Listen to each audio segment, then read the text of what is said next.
எல்லாருக்கும் வணக்கம். இன்னைக்கு நம்ம என்ன வீடியோ பார்க்க போறோம்னா, சூடாமணி அவர்கள் எழுதிய அன்புக்கும் மேலே.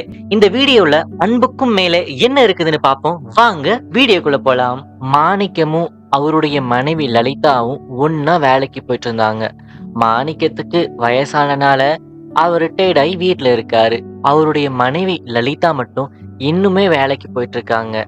லலிதா வேலைக்கு போறனால காலையில சீக்கிரமா எழுந்து சாப்பாடு சமைச்சு வீட்ல இருக்க எல்லா வேலையும் முடிச்சுட்டு காஃபி எல்லாம் ஊத்தி தன்னோட கணவருக்கு கொடுத்துட்டு 2 பேரும் ஒண்ணா உட்காந்து சாப்பிட்டுட்டு அப்புறம்தான் லலிதா வேலைக்கு போவா. ஒவ்வொரு தடவையும் லலிதா வேலைக்கு போறதுக்கு முன்னாடி மாணிக்கம் ஏதோ சொல்ல வருவாரு. ஆனா தயங்கிட்டு சொல்ல மாட்டாரு. லலிதா ஏதோ ஒரு சொல்ல வராரு புரிஞ்சுகிட்டு ஒரு புன்சிரிப்பு சிரிச்சிட்டு சரி நான் போயிட்டு வரேன் அப்படின்னு சொல்லிட்டு கிளம்பிடுவா. லலிதா வேலைக்கு போயிட்டு வர வரைக்கும் மாணிக்கம் மட்டும்தான் வீட்டுல தனியா இருக்கணும். லலிதாவும் மாணிக்கமும் வேலைக்கு போயிட்டு இருந்த சமயத்துல 2 பேரும் வீட்டுல உள்ள வேலைகளை பிரிச்சு செஞ்சுட்டு இருந்தாங்க. இப்போ மாணிக்கம் வீட்டுல இருக்காரு.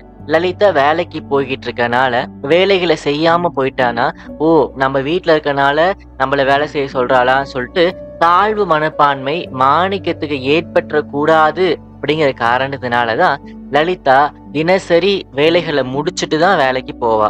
மாணிக்கம் வீட்டிலேயே இருக்கிறதுனால புத்தக வாசிப்பை அதிகப்படுத்த ஆரம்பிச்சாரு. அவர் தினசரி புத்தகத்தை வாசிச்சுட்டு வந்தாரு. லலிதா வேலைக்கு போனதுக்கு அப்புறம் புத்தகத்தை எடுத்து வாசிக்க ஆரம்பிப்பாரு. லைப்ரரியில இருந்து ஒரு புத்தகம் எடுத்துட்டு வந்தாரு, த மேஜிக் மவுண்டெயின்.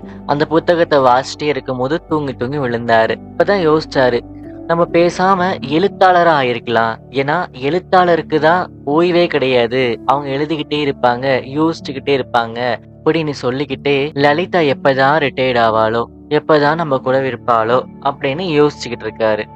மாணிக்கம் வேலை செஞ்சுட்டு இருந்த காலகட்டத்துல நம்ம ரிட்டையர்ட் ஆனதுக்கு அப்புறம் நிறைய புத்தகங்களை போய் லைப்ரரியில எடுத்து அதை வாசிச்சு வாசிச்சு நிறைய விஷயங்களை கத்துக்கணும்னு நினைச்சிட்டு இருந்தாரு.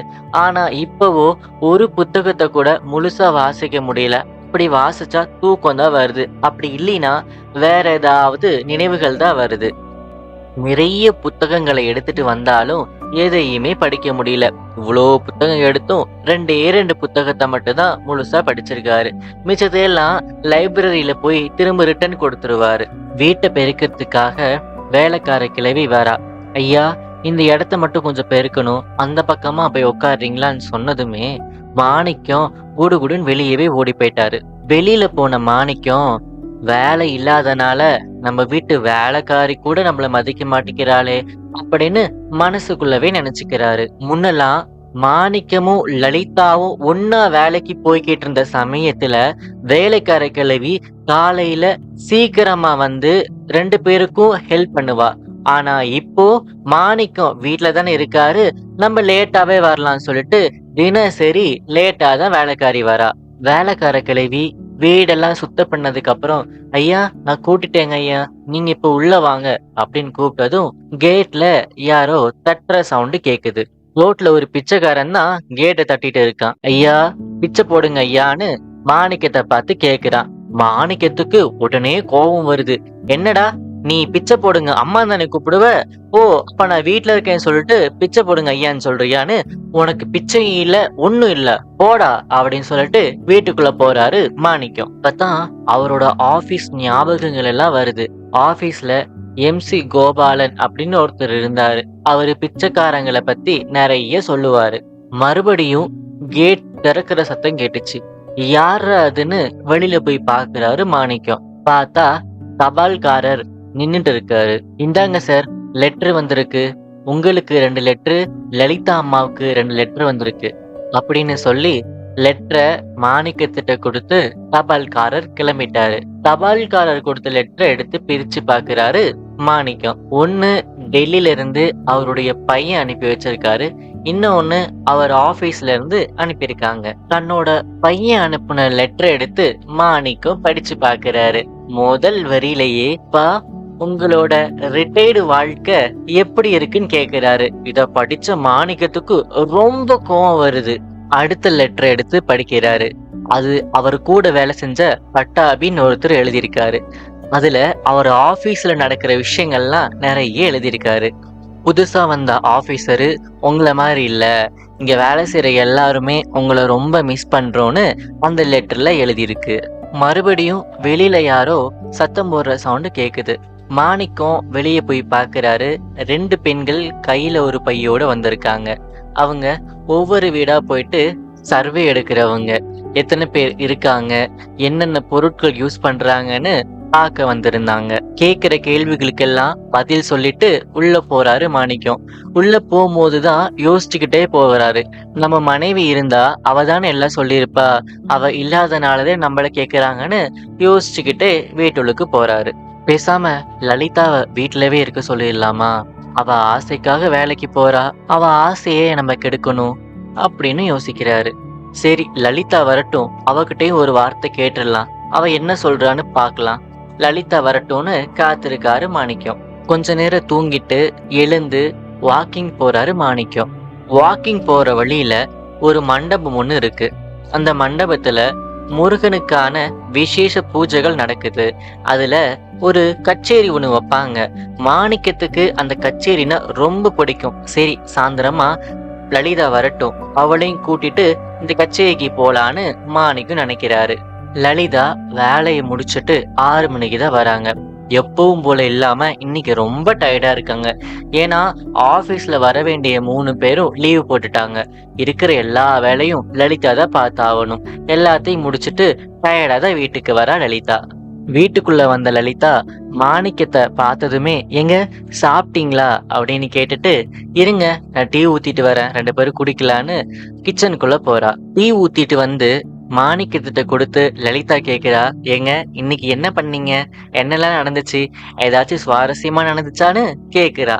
ஒரு நாள் முழுக்க என்னெல்லாம் நடந்துச்சுன்னு மாணிக்கம் லலிதா கிட்ட சொல்றாரு.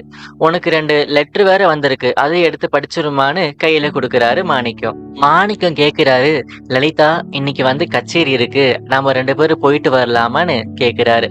ஆனா லலிதாவுக்கு ரொம்ப டயர்டா இருக்கு. வேலை செஞ்சு ரொம்ப களைப்புல இருக்கா லலிதா. அப்படி இருந்தாலுமே சரிங்க போயிட்டு வரலாம் அப்படின்னு சொல்றா. மாணிக்க சொல்றாரு, பரவாயில்ல லலிதா, நீ ரொம்ப டயர்டா இருக்குன்னு தெரியுது, நீ வர வேண்டாம், நீ இரு, நான் மட்டும் போயிட்டு வரேன்னு. ஆனா லலிதா சொல்றா, இல்லைங்க பரவாயில்ல, உங்களுக்கு பாட்டுனா எவ்வளவு பிடிக்கும் எனக்கு தெரியும், நானும் வரேன், 2 பேரும் ஒன்னாவே போலான்னு லலிதா சொல்றா.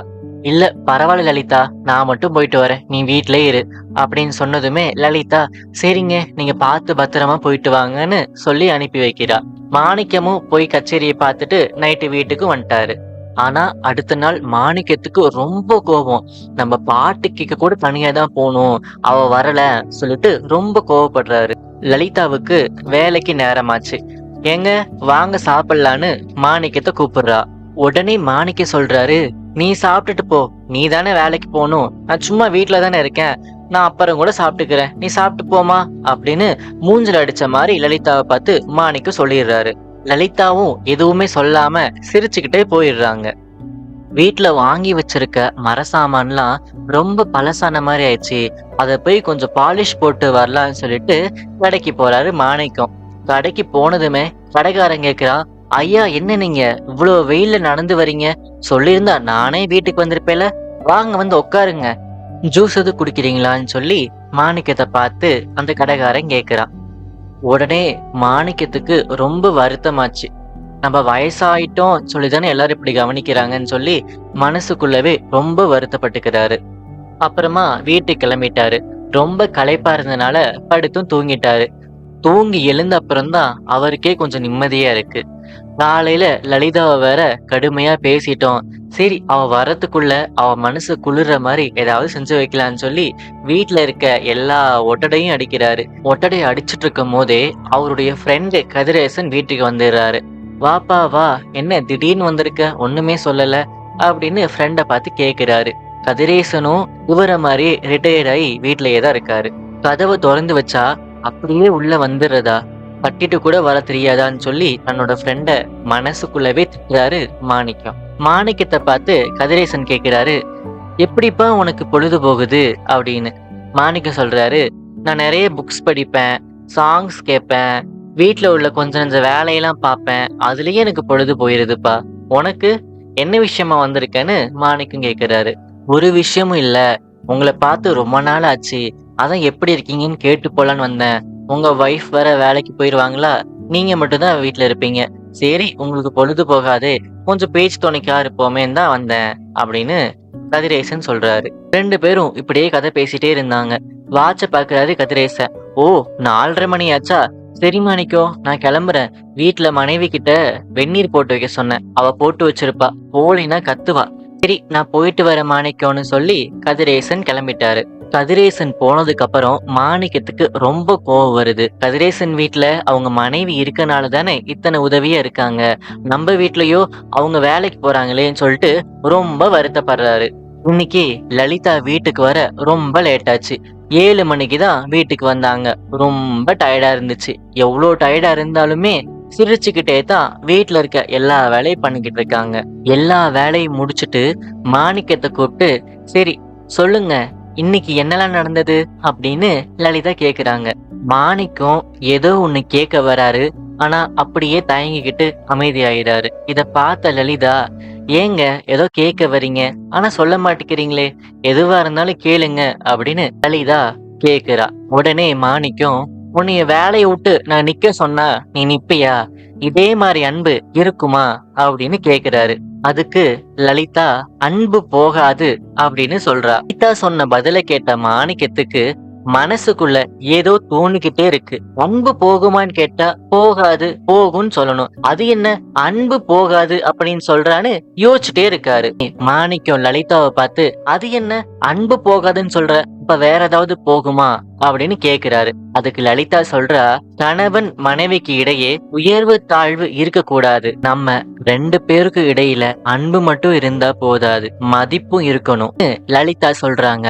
தன்னோட தப்ப உணர்ந்த மாணிக்கம் லலிதாவை பார்த்து, அப்போ மதிப்பு போயிரும் நினைக்கிறியா அப்படின்னு கேக்குறாரு. உடனே லலிதா மறைக்காம ஆமான்னு சொல்லிடுறாங்க. உடனே மாணிக்கம் தான் பண்ணது எவ்வளவு பெரிய தப்புன்னு அப்பதான் புரிஞ்சாரு. கணவனும் மனைவியும் ஒற்றுமையா இருக்கணும்னா அன்பு மட்டும் போதாது, மதிப்பு வேணும்னு மாணிக்கம் புரிஞ்சுகிட்டாரு. அவருடைய மனைவிய பார்த்து, ஏ லலிதா போய் தூங்கலையா? இப்பவே தூங்குனாதான் காலையில சீக்கிரமா எழுந்திருக்க முடியும். வா போய் தூங்கலாம், வேலைக்கு போவேனாமா அப்படின்னு அன்பா கேக்குறாரு.